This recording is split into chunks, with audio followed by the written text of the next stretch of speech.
My name is Andrew Calder. I'm a paranormal researcher, also an ordained Episcopal priest / exorcist. My name is John Zaffis, a paranormal investigator in demonology.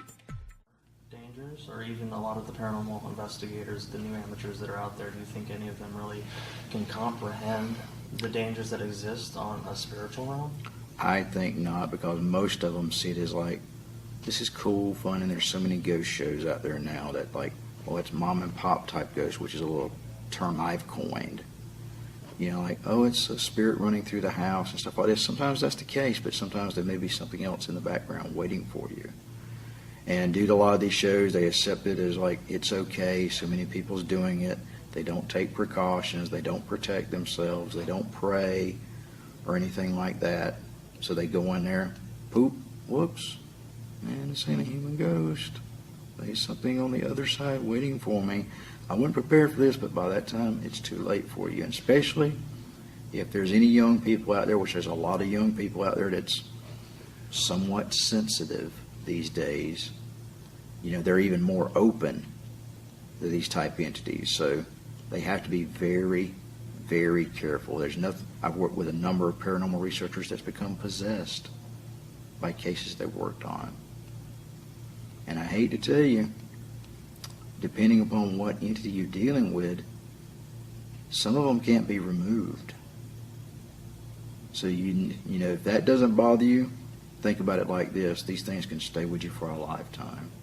It's something you can pass on to your children, your spouse, your children's children, right on down the family line. It's a gift that keeps on giving. So I warn you to be very careful in what you get involved with and what you do. This is definitely not a realm to play around with or just for fun. Well, how would most new investigators or kids investigating tell the difference between this is a ghost, human spirit, or this is something demonic? All I know is I got the EVP. It sounded like a little boy or a little girl, and now they're here in my house. Well, that's one of the ways they get involved in your life, is they get you to lower your guard, because we think about a little boy, a little girl, because we're going, oh, it's a little girl, it's a little boy. You know, our human frailties and sympathies start playing in. And you've got to understand the demonic and malevolent know how to play us. You know, they know how to push our buttons because they've been around for thousands of years, much longer than we've been alive.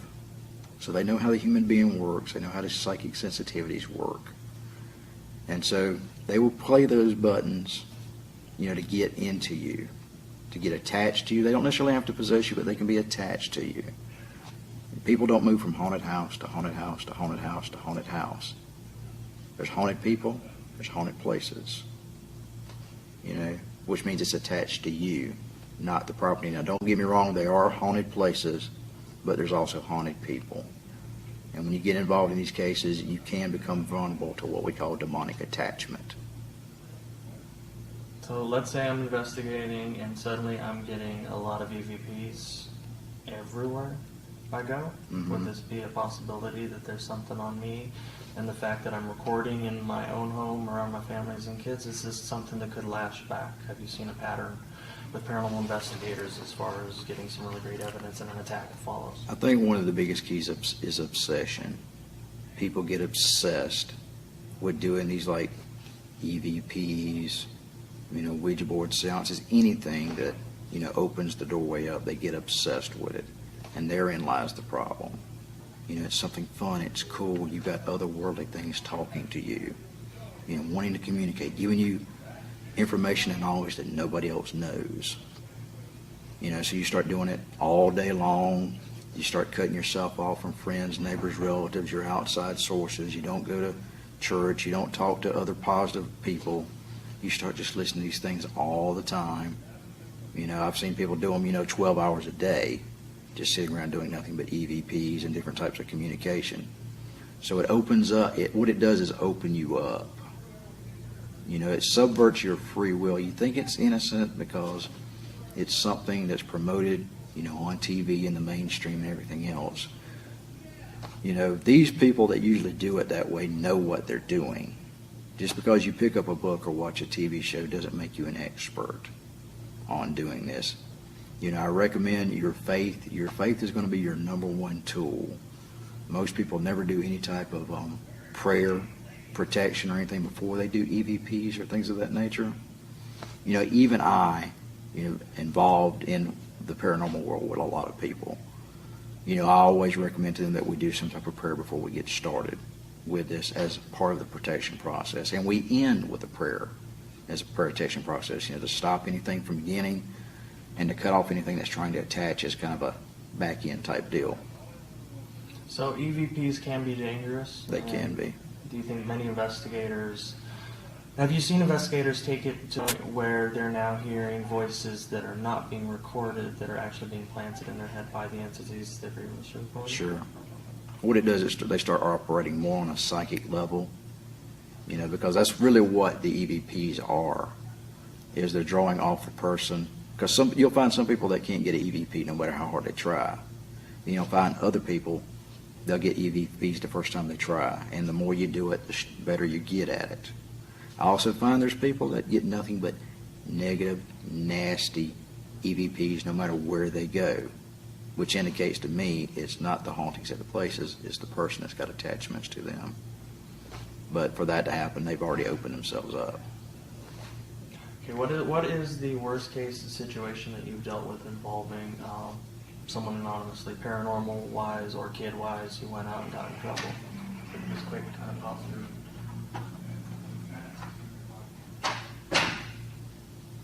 Don't intend to rob, but I was just going to say, you want to do a joint thing, or you? Well, Mr. Zaffis, how are you doing today? Doing good. Okay, you want to introduce yourself, title, name? John Zaffis, paranormal researcher and demonologist. And how many years have you been involved in this? 36 years. What would your recommendation be for the new wave of kids who are coming into the paranormal watching these TV shows? Are there dangers?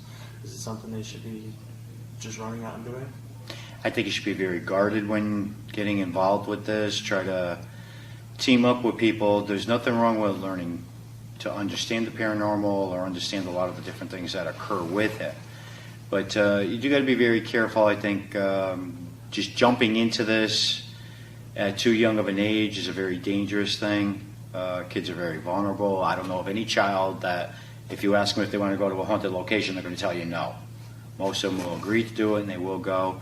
I think it's good to see if you can't team up with people, learn as much as you can before you actually venture out to it, to get involved with paranormal investigating. Okay. What's some of the dangers that you've seen affect either children or investigators? Well, investigators, you got to remember, today a lot of people just jump right into it. You know, here again, sometimes it's not always their fault. There's no one around to work with. I'm sure Andy finds the same thing. You try to find people to team up with. A lot of times organizations don't let people in, and people venture out on their own, and, you know, they're trying to learn it and try and understand it and get themselves in some serious trouble. You can get spirit attached to them, do different things. So I always tell people to be very cautious, practice whatever your belief system is. I don't care if you worship a 5-pound crystal, as long as you call in on the positive to be able to help protect yourself. And with children, you got to remember, when kids are growing and they're young, they're very vulnerable, they're very impressionable. So I think we got to be a little guarded and a little careful with the younger kids. Within my organization and my belief system, not my religious belief system, but I feel, around 17, 18 is a good age to actually start venturing into it. They're a little bit more level-headed at that point in time. I don't know, I've raised teenagers, and I know you'll jump right in to do anything you possibly can. I know I did as a kid. Okay.